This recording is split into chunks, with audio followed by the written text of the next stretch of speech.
To deal with the world's ever-depressing news cycle, I've been rewatching Adventure Time, and amidst all the wacky candy people, off-the-wall princesses, and myriad of baddies, there's always one feisty character that never fails to capture my heart. I'm talking, of course, about BMO, the video game console system that Jake and Finn call their best bud and roommate. By the end of the series, BMO becomes the King of Ooo, and honestly, no one else would be more fitting. BMO is the glue that holds Finn, Jake, and the show together. I'm Whitney Van Laningham, and today we're going over the story of BMO and how they can inspire us to be more. Before we get started, I want to give a shout out to our super nerd sponsor of the day, Kevin Brown. Thanks to mathematical adventurers like Kev, we're able to keep fighting another week. Want to help support Nerdwire too? Click the link in the description box and see if any of our donation tiers work for you. We'll reward you with behind-the-scenes looks, AMAs, exclusive vids, and more. You can also check out our affiliate link to TeePublic to check out dope graphic tees like the one right here. Broke as a joke? Same, girl. The best way to help us out is to make sure you're subscribed to our channel and share our videos with your friends. Now on to BMO! BMO has been the tritagonist of Adventure Time since almost the beginning, but during my rewatch, I realized something interesting. Although BMO has always appeared in the opening title sequence of Adventure Time when Finn and Jake bump fists right before the song begins, we didn't really start seeing him appear regularly in episodes until seasons 3 and 4. In fact, BMO doesn't even speak in his first or second on-screen introductions. We just see him from behind while Jake, Finn, and Lady play video games. The first full BMO-centric episodes don't appear until halfway through season 2, so although BMO has been mentioned by other characters or popped up briefly, Guardians of Sunshine is the first time we really get to know BMO. And in that episode, we learn a lot about our favorite gaming system. In said episode, they transport Finn and Jake into their main game Brainframe, a virtual reality that runs on the Jumanji reboot rules. Over time, we learn that this little video game console is so much more than your average Game Boy. Not only is BMO Jake and Finn's best pal, roommate, and loyal entertainment system, but they also have been programmed to do pretty much anything. They can skateboard, cook, act as a battery, etc. Because they're a robot, BMO doesn't mess around with gender labels, and frequently switches up using he, him, and she, her pronouns. For this video, I'm gonna stick to calling BMO they or them, unless it's a situation where BMO refers to themselves as a boy or a girl specifically. Despite being a robot and claiming in several episodes that they don't have feelings, BMO is inarguably the most loving and optimistic character in all of Adventure Time. Above all else, BMO is fiercely protective of Finn and Jake, and they will do almost anything to protect them from danger, or keep them from arguing. While other shows of the era would depict gaming as either a dorky waste of time or a lewd, expletive-fueled online experience, Adventure Time depicts BMO and gaming as an activity that can strengthen friendships or forge new ones. In the episode Video Makers, we learn that BMO can also record and edit video. Actually, can we hire him for Nerdwire? Homie has a super quick turnaround time, and Song could probably take a day or two off if we had him in here as backup. When Finn and Jake shoot 20 hours of movie footage and get into a fight over artistic direction, BMO edits the footage down to a beautiful montage of their friendship and helps them realize that they need to make up. While this is definitely the ultimate definition of "we'll fix it in post," it's also such a pure offering of compassion and concern for his friend's well-being. At the end of the day, nothing matters more to BMO than Jake and Finn just getting along. And that's why he goes full detective in the episode BMO Noir. When Finn's sock goes missing and he blames Jake, BMO can't stand the thought of them being at odds with each other. They go full detective mode to hunt down the real thief, and in the process role-plays out a romantic relationship with a chicken, Lorraine. She's red hot like pizza supper.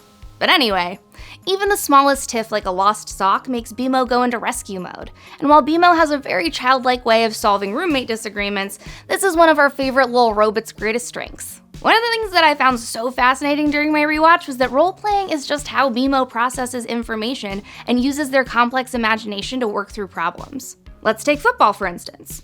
Football is BMO's mirror world alter ego, the mirror tulip of Adventure Time. One day when Finn and Jake decide to spy on BMO to see what kind of weird junk it gets up to when they leave the house, they discover BMO talking to themselves in the mirror. BMO names their mirror self Football. He explains to Football that he's a little living boy, and proceeds to teach her how to be a living thing as well. In the episode 5 Short Graybles, it seems like BMO is just talking to himself for fun, but later on in the series, BMO acts like he and Football are two separate individuals. When Football asks him to switch places with her so that she can spend just one day on the other side of the mirror, BMO agrees and they make the swap. But now that Football's in the real world and BMO is trapped in the mirror, Football decides that she's never going back and introduces herself to Finn and Jake as their new roommate. Although this episode leaves the open-ended possibility that there's a mirror world in Adventure Time like an Infinity Train, I'm more inclined to believe that football is a manifestation of BMO's active imagination. But when BMO eventually realizes that he has given football a sad, lame life in Mirror World compared to his own ultra-exciting one in Ooo, he then fabricates this body swap story as he processes out how to keep hanging out with football without having her suffer in a bleak existence. When they switch back, it's because BMO realizes that he could give her a better home in a beautiful lake filled with all her duck friends. This right here is BMO's compassion colliding with his expansive imagination. They couldn't even stand to see their imaginary friend living a boring, unfulfilling life, so they thought up a way to make a non-existent being happier. But how did BMO become such a loving caregiver? Where did this little guy come from? Those answers lie in the episode Be More, where Finn and Jake go undercover as Moes to take BMO to the factory to get their software fixed. Apparently, BMO does this thing where they delete some of their files and it gives them a rush, and they accidentally delete their core system drives. After fighting off the Mo Guardians trying to vaporize Finn and Jake for trespassing, we finally meet BMO's creator, Mosef Mastro Giovanni, aka Mo. Mo is a cyborg who managed to replace his failing parts with robots and mechanics. He spends his whole life creating every existing Mo, but BMO was his most special creation. Mo built BMO to be more than just a video game console. He wanted to help him understand fun. BMO was created in hopes that Mo would pass him down to his son as a loving companion, but in the midst of his busy life engineering Mo systems, Mo forgot to start a family. It seems like BMO was the closest thing he ever had to his son, and BMO appears to be one of the only Mo systems out of millions built to have a close relationship with its creator. Unfortunately, not all of Mo's creations turned out right. Whereas BMO was created to give love to everyone they meet, Amo, Mo's first creation, was built only to receive love. Amo struggles with his all-consuming desire to be loved and becomes jealous, controlling, and manipulative when he feels like he's not getting enough. On Mo's deathbed, his final wish is to have his backup memory disk brought into space. Convinced that his creator never loved him, Amo refuses, steals the backup drive, takes over the factory, and sends every Mo down into a garbage compactor. Amo discovers that BMO has a loving family in Finn and Jake, and decides to steal them for himself. Amo disguises himself as Mo and shows up to BMO's birthday party with a quest for his son to complete. This episode absolutely broke my heart because BMO was so excited for his dad to show up to his birthday party, and it turns out that his a-hole brother is just impersonating him after his death. Because BMO believes his loving father is sending him on the mission, he agrees, and leaves Amo with Finn and Jake. At first, Amo tries to earn their love by playing video games with them, but when he realizes that they will never love him the way that they love BMO, he knocks him out. Luckily, BMO has just returned from his journey to the Mo factory, having learned that all of his Mo siblings were crushed into a supercomputer called Almo when Amo attempted to murder them. Almo explains to them that collectively, it's the ultimate supercomputer with unmatched processing powers. But BMO is even more special. They were made by Mo to have an imagination capable of seeing the world how it could be instead of how it actually is. BMO ends up pushing Amo off a cliff, killing his brother, and saving their father's memories. This episode was extremely heavy, and not just because our sweet baby robot killed somebody. We're faced with BMO's existential problem. What does it mean to be grown up? Can you really grow up through a single quest? How much of your personality is because of your programming, aka the way that you were raised, and how much of it is up to you? In BMO's case, it's the only robot with the ability to grow, change, and evolve. None of Mo's other creations could think outside their immediate programming, and it ends up being their downfall. Without BMO's imagination and compassion to save them, Almo would be lost, and Amo would still be on a path of destruction. Because BMO was able to think beyond the way that they were built, they realized that their life is going to be completely different than Amo's or Mo's. After watching these 3 episodes about Mo and the Mo Factory, it's easy to watch back through previous episodes and see the ways in which their character exhibited the qualities imbued in them by their father, and the choices they make on their own to keep their friends happy and safe. Knowing that they were created to be a caregiver really changes the way you watch the episode BMO Lost, in which a giant eagle carries BMO far from home and they have to find their way back to the treehouse. Along the way, BMO meets a friend called Bubble who is also looking for his way home, and a handsome pink baby that BMO names Ricky.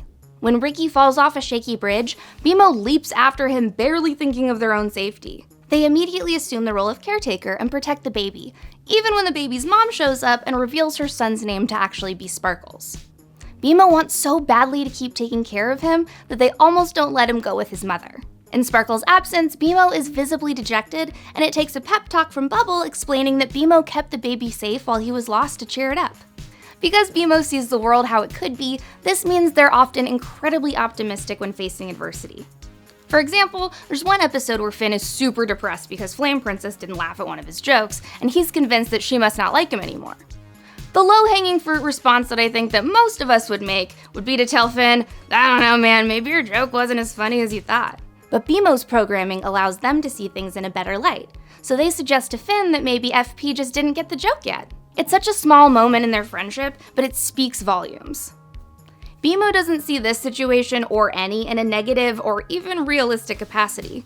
Instead, they see it for what it could be, that Flame Princess still really likes Finn and she just needs more time to think about the joke. Functionally, this line serves the same purpose as a more realistic interpretation of FP not laughing. It tells Finn not to get too depressed over a small moment and not to overanalyze his exchange with his crush. But BMO is able to present that idea in a way that's far more constructive than hitting Finn while he's already feeling down. It turns out that BMO was absolutely right. Flame Princess needed time to think about the joke, and BMO ended up showing their friend that things aren't always as big of a bummer as you think that they are. While eternal optimism certainly has its downfalls, BMO's friends wouldn't have these alternative perspectives without them. It's moments like this that I wish that the real world had more BMOs, and how we should strive to be more like them. It's easy to get bogged down by cynicism, but there are ways that we can reframe our negative thoughts and expressions to be more. Sure, the world is not in a great state at the moment, but with a little compassion, positivity, creativity, and a few benefits of the doubt to the people in our lives, maybe it would make things better, or at least more tolerable. And I think BMO's role in the finale makes a strong case that Adventure Time's writers agree with this sentiment. After the Great Gum War, when the incarnation of Chaos Golb is turning all of Ooo into a hellscape, it's BMO's beacon of hope that saves the day. BMO pulls Jake up from where he lay in the fetal position in the wreckage of all their personal belongings and memories, and tells him that even though he and Finn normally do all the hero stuff, this time it's their turn to take care of them. BMO sings Time Adventure, arguably one of the most gorgeous songs ever performed in Adventure Time. The song creates a force field around him and Jake that deflects the rest of the monster's attacks. Realizing that literal harmony is the only thing that can stop Golb's discord, everyone joins in. Ultimately, it's the Ice King's fiancée Betty who saves the day through her own sacrifice. But without BMO, Finn, Simon, and Betty would have been consumed by Golb. Like I said earlier, BMO is the glue to Adventure Time. Not only the show, but in the finale, his way of seeing the world unites a shattered Ooo.